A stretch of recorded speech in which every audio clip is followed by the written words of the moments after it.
જય હિન્દ, જય કોળી સમાજ। મારું નામ રમેશ બારૈયા। આજનો આ વિડીયો બનાવવાનું મારું એક જ કારણ કે એક વાહિયાત છોકરી અને એક લુખ્ખા તત્વ દ્વારા કોળી સમાજનો જ્ઞાતિ વિષયક શબ્દનો પ્રયોગ કરી અને જે એમના વિડિયા ફરતા કર્યા છે, જે એની સસ્તી પ્રસિદ્ધિ મેળવવા માટે જે એ લોકો વિડિયા ફેરવી રહ્યા છે, એના વિશે મારે આજે થોડીક પ્રતિક્રિયા આપવી છે અને એને એક જવાબ આપવો છે કે ભાઈ તમે સનાતન ધર્મ વિશે અને આશ્રમ વિશે કેટલી માહિતી ધરાવો છો? કે જે આશ્રમ છે, જે ભારતીય સંપ્રદાયના આશ્રમો છે અને જે વિવાદ ચાલી રહ્યો છે આશ્રમનો, એના વિશે મારે તમને એટલું જણાવવું છે કે આશ્રમ કોઈની સ્પેશિયલ કે પોતાની પર્સનલ પ્રોપર્ટી હોતી નથી। જે તમામ સમાજના અને તમામ વર્ણના લોકો, જે કોઈ લોકો ભારતીય સંપ્રદાયને માનતા હોય છે, એમના દ્વારા એમને એના થકી જે યથાશક્તિ યોગદાન આપી અને જે કાંઈ પૂંજી ભેગી થયેલી હોય એમાંથી ઊભા થયેલા આશ્રમો છે, એના દાન દ્વારા આશ્રમો ઊભા થયેલા છે અને એ કોઈ સ્પેશિયલ કોઈની પ્રોપર્ટી નથી કે કોઈ પણ સંપ્રદાયના સાધુ હોય કે પછી હરિહરાનંદ બાપુ હોય કે ઋષિ ભારતી બાપુ હોય, કોઈએ પોતાની પર્સનલ પ્રોપર્ટી વેચીને કે પોતાના પર્સનલ પૈસાથી આશ્રમો ખડક્યા નથી। ને રહી વાત સનાતન ધર્મની અને આશ્રમ વિશેની માહિતી, તો સનાતન ધર્મ અને આશ્રમ વિશે હું તમને જણાવું છું કે હાલમાં જુનાગઢ અખાડાની જે પ્રશંસનીય કામગીરી ચાલી રહી છે અને જુનાગઢ અખાડાની અંદર કોઈ પણ જાતિ જ્ઞાતિનો ઉલ્લેખ કે કોઈ ભેદભાવ રાખવામાં આવતો નથી। ખરેખર સનાતન ધર્મને શોભે એવું કાર્ય અત્યારે હાલમાં જુનાગઢ અખાડાઓ દ્વારા ચાલી રહ્યું છે। દાખલા તરીકે થોડા સમય પહેલા એક એસસી સમાજના સાધુને અખાડા દ્વારા જગતગુરુની પદવી આપવામાં આવી અને વર્ષોથી ચાલી આવતા જ્ઞાતિ જાતિના ભેદભાવને સનાતન ધર્મના સાધુએ વખોડી કાઢેલ છે। એ માટે સનાતન ધર્મ માટે અમને ગર્વ થાય છે, ખાસ કરીને જુનાગઢના અખાડાના સાધુઓ માટે અમને ગર્વ છે।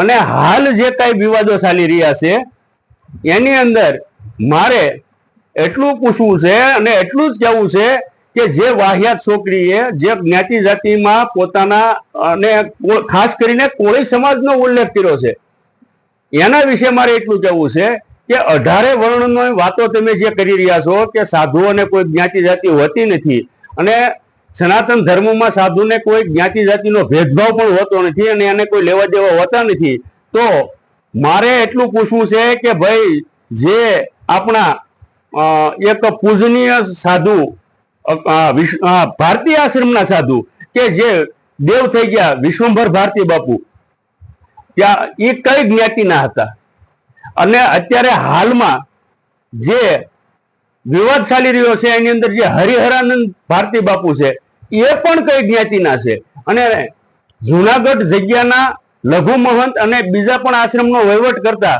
એવા મહાદેવ ભારતી એ કઈ જ્ઞાતિના છે? આ ત્રણેય સાધુ એક જ જ્ઞાતિના હોવાથી અને એની અંદર એક કોળી સમાજના સાધુ કે જે મહામંડલેશ્વર અને વેદાંતાચાર્યની પદવી ધરાવે છે, એનો માલપા જે આશ્રમની જગ્યા સંભાળી હતી, તો એ જ્ઞાતિ જાતિના ભેદભાવને લીધે જ એમને ત્યાંથી હટાવવામાં આવી રહ્યા છે અને એને ખોટી રીતે બદનામ કરવામાં આવી રહ્યા છે।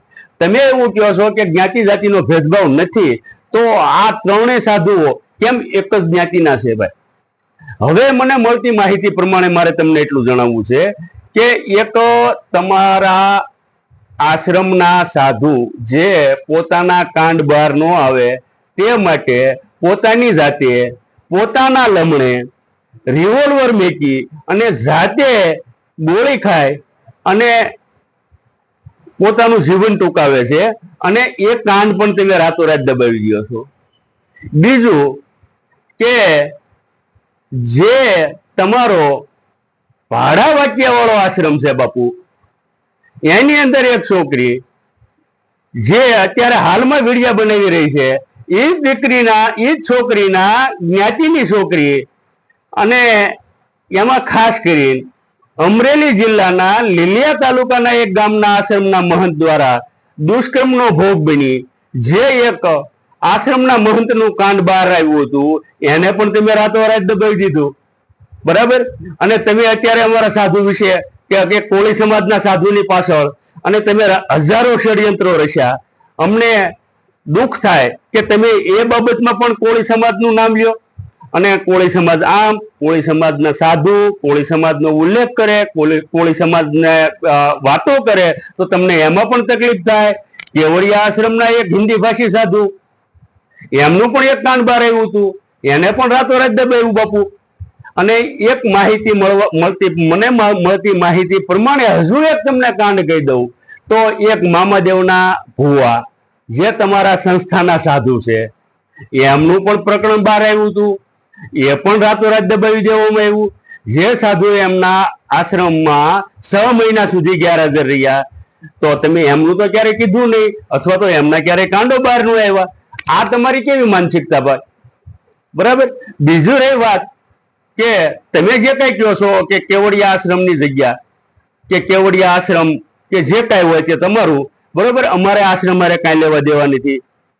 પણ મારે એટલું કહેવું કે કેવડિયા આશ્રમની જગ્યા જે રહી એ એક નિગમની જગ્યા છે અને નિગમે તમને દાનમાં આપી.